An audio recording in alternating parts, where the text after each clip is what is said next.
de regarder Héritage Télévision. Bonjour à tous et bienvenue dans cette édition du journal Les titres.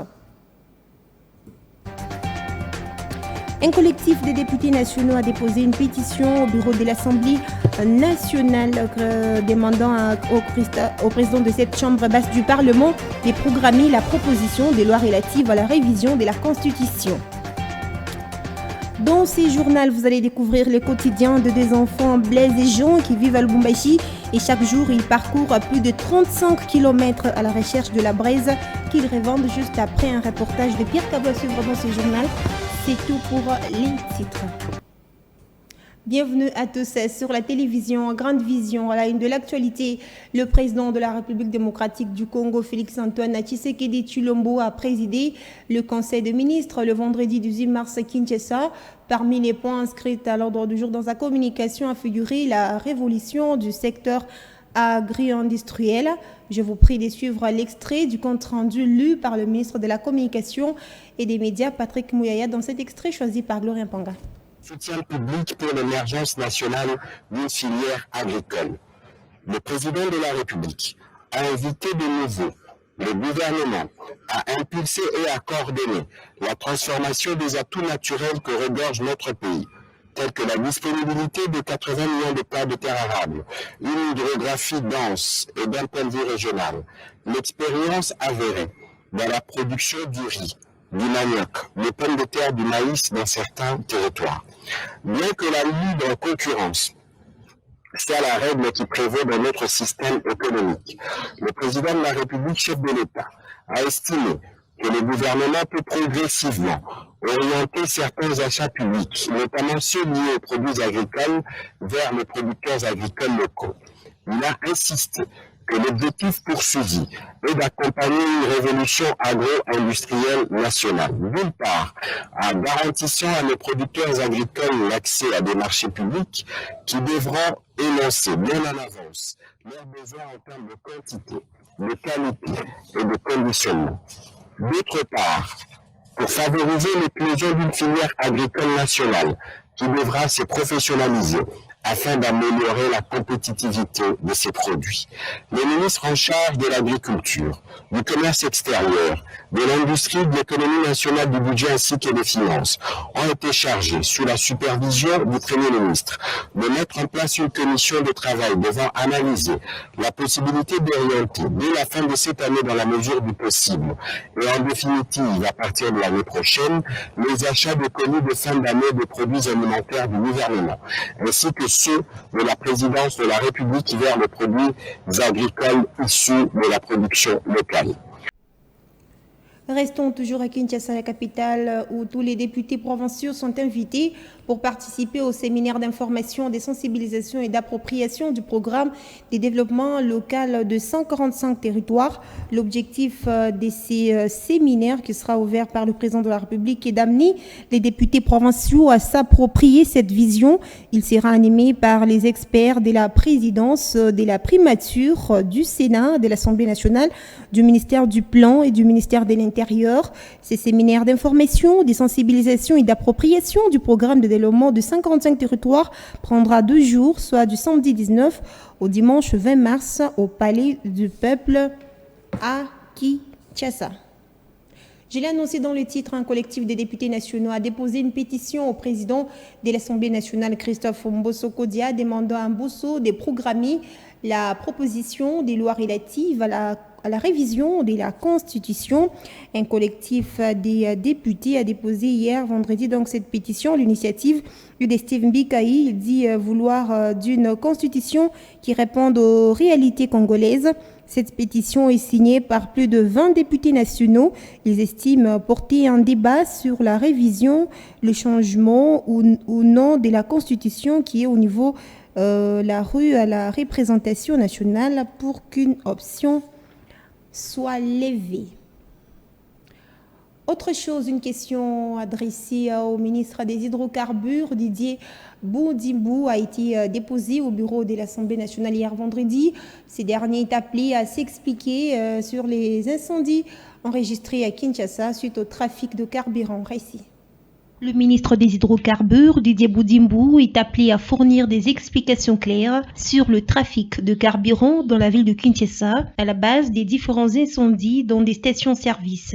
Cette interpellation fait suite au dernier incendie qui a eu lieu au quartier des Bonhommes, dans la commune de Matete, avec en bilan une personne est morte et 8 autres blessés dans cet incendie d'un dépôt de carburant mercredi soir à Kinshasa. Un bilan fourni par le ministère des Hydrocarbures et de la police nationale congolaise. Par ailleurs, le ministre Didier Boudimbo a annoncé la mise en place d'une commission d'enquête.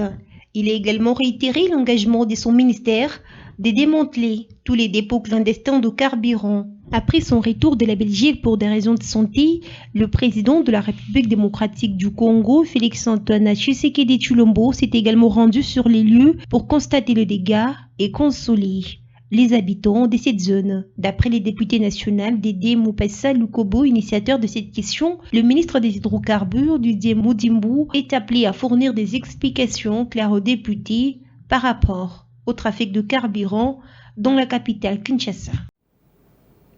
Ce journal nous fait découvrir les quotidiens de deux enfants, Blaise et Jean, qui vivent à Lubumbashi.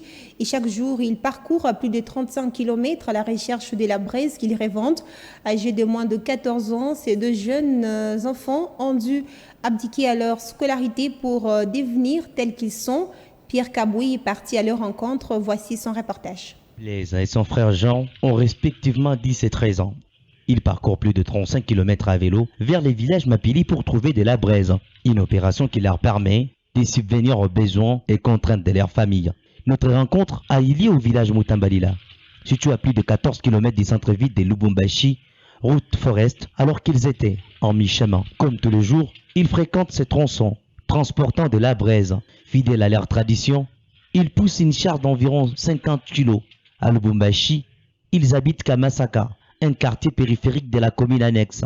Orphelins des pères, ils font ces trafics, disent-ils, pour aider leur mère malade depuis plusieurs mois. Blaise, jeune frère de Jean, n'a jamais été à l'école. Son frère, par contre, a été contraint de l'abandonner. C'est donc dans cette situation de scolarité compliquée et imposée par la pauvreté de ces deux enfants, parcourt ces tronçons au quotidien. Faire cet exercice et surtout à leur âge n'est pas du tout chose aisée. Les risques sont parfois permanents. Accidents ou rapts d'enfants peuvent survenir. Cette journée n'est pas du tout bonne pour Blaise et son frère. Après avoir fait un aller ici, le retour se complique. Le vélo sur lequel ils ont transporté des gros sacs de braise vient de tomber en panne. Les pneus arrière s'est complètement troué. Un état qui les oblige de s'arrêter en plein milieu de la brousse. Le trajet étant long et personne ne pouvant venir à leur rescousse, Jean prend la difficile décision d'abandonner un sac pour leur permettre d'avancer malgré l'incident. À Lubumbashi, certains enfants vivent la même situation de Blaise et Jean. À la suite de la pauvreté de leur famille, orphelins d'un ou de tous les deux parents, ils n'ont pas accès à l'éducation. Selon le rapport de l'UNICEF sur les enjeux de l'éducation en République démocratique du Congo, environ 4 millions d'enfants de 6 à 11 ans sont toujours hors de l'école, représentant à peu près 21% du total des enfants de ces groupes d'âge. Ainsi indique ces rapports. La scolarisation des enfants est également liée au niveau d'éducation de la mère et de la condition économique du ménage. Le travail des enfants est une réalité en République démocratique du Congo, car interdit par une loi sociale. En 2011, un plan d'action pour éradiquer le travail des enfants avait été élaboré, mais il peine toujours à être appliqué. Pour Blaise et Jean, ces jours est un enfer, car en ramenant seulement un sac de braise à la maison, ils ne gagneront que 19 000 francs congolais. Grâce à leur sacrifice, ils croient que Dieu viendra au secours de leur mère malade et que leur famille retrouvera à manger. Ce journal, nous allons prendre le dernier titre avant de nous quitter, mesdames, messieurs. En international, les conséquences de la guerre russo-ukrainienne se font de plus en plus sentir sur l'économie en Afrique. En Sierra Leone, le prix du carburant a aussi ces derniers jours, suite à la pénurie dans les stations d'essence à Freetown. Un récit de Gloria Mpanga, regardez. Le prix du carburant en Sierra Leone a augmenté pour la deuxième fois depuis le début du conflit russo-ukrainien. À la pompe, le prix du litre est passé de 1 à 1,28 $ américains aux grandes dames de la population. Les conducteurs de motos s'offusquent devant des longues files d'attente au bord des stations-service de la capitale Freetown. Nous ne sommes pas contents de cette pénurie de carburant. Le prix est passé à 1,28 $. Nous demandons au gouvernement de faire baisser les prix. Et cette hausse des prix du carburant commence à peser sur les poches des Sierra-Léonais. Ils se plaignent de dépenser plus pour le même trajet. L'augmentation du prix du carburant nous affecte.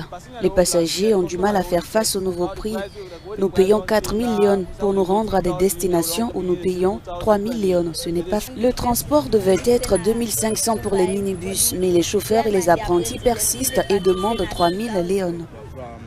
J'attends ici depuis 17h30. Les conducteurs de tricycles Keke demandent 4 000 léons et d'autres 5 000 léons. Alors, j'attends les minibus qui, eux, demandent 2 500. L'Agence de régulation du pétrole de Sierra Leone a déclaré dans un communiqué de presse que les perturbations de l'offre continuent de faire grimper les prix du pétrole, affectant les pays importateurs alors que la situation géopolitique se détériore en Europe.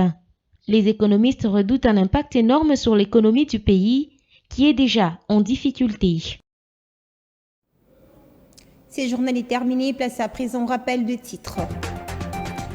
Un collectif des députés nationaux a déposé une pétition au président de l'Assemblée nationale, Christophe Mbosso, lui demanda justement de programmer la proposition des lois relatives à la révision de la Constitution. Dans ces journaux, nous sommes partis à la découverte du quotidien de 2 enfants blaiségiants qui vivent à Lubumbashi et chaque jour, ils parcourent à plus de 35 km à la recherche de la braise qu'ils revendent. Âgés de moins de 14 ans, ces 2 jeunes enfants ont renoncé à leur scolarité pour devenir tels qu'ils sont. C'était les journaux de la rédaction. Merci à tous de l'avoir suivi sur toute l'étendue du continent africain, notamment à Freetown, en Sierra Leone. Je vous retrouve la semaine prochaine avec le même réel plaisir. Restez branchés sur nos antennes. Un bon week-end chez vous.